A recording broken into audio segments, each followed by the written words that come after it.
Hey, we have here today a pretty interesting looking integral. We've got the integral from -1 to 1 of 1 over x cubed dx. Okay, and at first I'm thinking this is really easy, that we can just use power rule on this, or we could use the principle of odd functions. And I think what I'll do is start with that and see if we can do it with odd functions, just noticing that we have an odd exponent here and we have bounds symmetric around 0.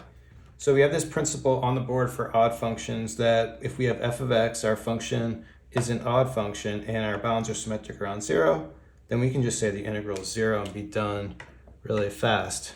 But now one thing I usually don't mention when I do a problem like this, there are a few other conditions. Like one thing is that we need a to be finite. Well, that's no problem because we're just integrating from -1 to 1. But the other condition we have is that f of x needs to be continuous. Now looking at our really rough graph of 1 over x cubed, continuous is really a problem. Like, let's just say we're integrating from -1 to 1, right? Well, 0 is the problem, is we got this vertical asymptote at 0, and actually the limit doesn't even exist at 0, so it can't be continuous in this interval. So that's going to be a problem. And so because our function is not continuous, we can't use this principle and we can't say it's 0 yet. We need to do some more work.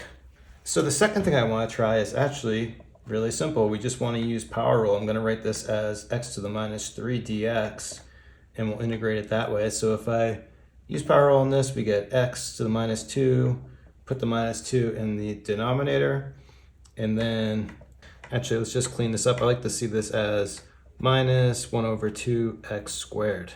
So now all I need to do is plug in values. So the first plugging in 1, we have -1/2. And then plugging in -1, the square is going to make it positive. So this is going to be minus a half.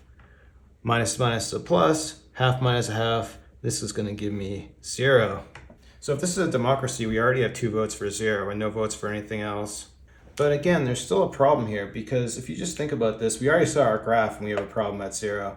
But then specifically looking at 1 over x cubed and you plug a 0 in there, you're dividing by 0. So again, this function is not continuous and we can't just use power rule. We can't really do it this way, so we need some other methods. So in a case like this, when we have an improper integral with a discontinuity, we can actually break it up into 2 integrals and take a limit of each. Okay, so now we have this broken up into 2 integrals, and I'm doing this more carefully than I've done in other cases. I think I did one recently with 1 over x squared and I did that more informally, but now we actually have it formally broken out with the limit here. And you'll just notice we want the left-handed limit here because we're going from -1 to 0 on the left side. And we want the right-handed limit here, starting from 0 plus. So now we'll just go ahead and integrate each of these things, getting the same value we had before, which was -1 over 2x squared. And one thing to notice before we calculate this, we're going to need both of these limits to converge in order for our integral to converge. If either of these diverges, then the whole integral diverges. So we'll just start with this first one here. So we'll have our limit as a approaches 0 minus, and then plugging in a, we have -1 over 2a squared. And then plugging in our -1, we just have plus 1 over 2. But if you look what happens here with 0 minus, the square takes away the minus. So this piece is just going to infinity, but we have a minus sign in front of it. So this limit here is actually going to minus infinity. So this piece here diverges. So because this first integral diverges, we don't even have to even look at this one. We can just say that our integral diverges. But just out of curiosity, let's just calculate this one as well to see what happens. So we'll plug in our 1. We're going to have -1 over 2 here. Then we're going to have the minus times minus going to give me a plus, and this is going to become 1 over 2a squared. And again, this is a limit as a approaches 0 plus. Well, again, calculating the limit, the -1/2 is not going to do anything. This piece is going to infinity. So we can say this whole thing is going to infinity. And we can say this here, this integral also diverges. So we could have started with either one of these integrals and found the same result, that this thing diverges. Now, just a couple observations before we finish off. Now, you notice here that we've got an infinity and a minus infinity. So if I want, I could write this as infinity minus infinity. And some people will say infinity minus infinity, that's just equal to 0. But that's not true. That can be true in some cases, but this is actually an indeterminate form. We can't call this 0. A good counterexample for this would be like the limit as x is approaching infinity, say like x squared minus x. Well, just evaluating that, you end up with infinity minus infinity. And so if you say, you could say that's 0, but the problem is if you did this a different way, let's just say you factored this and we factor out an x.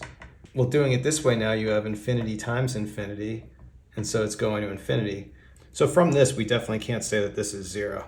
Now, one thing you might find really troubling about this is going back to our definition of the odd function we had originally. Now, this is actually really intuitive when you look at a graph, and let me just do quickly like a graph of, say, x cubed. Our x cubed graph is something like this. And if we say like our f of x is x cubed, and like, okay, here's our minus a and here's our a, it makes total sense because this is symmetric around the y-axis. So we're just saying that these areas here are exactly equal, and that's why this integral is 0. Well, for our integral, it appears that the same thing is true, right? Just kind of intuitively, if we're looking at this from -1 to 1, we cut it off right here. Again, this is symmetric around the y-axis. And in my mind, and maybe yours too, these areas seem to be the same. Of course, it's infinite, so it's hard to say that. So in the end, this is kind of a dilemma because we can't just say this is 0. We have to say the integral diverges. But we do have something for this called the Cauchy principal value. So without getting into the details of this, what it does actually is it allows us to define a value for divergent and proper integrals like the one we have here. And it actually gets us the intuitive value that we found earlier, which is 0. So in a case like this, it might actually be more satisfying to see the Cauchy principal value as 0. You might feel better about that, but evaluating the integral, we come up with the solution. This just diverges. So we'll stop it there. Thanks so much for watching. Have a great day.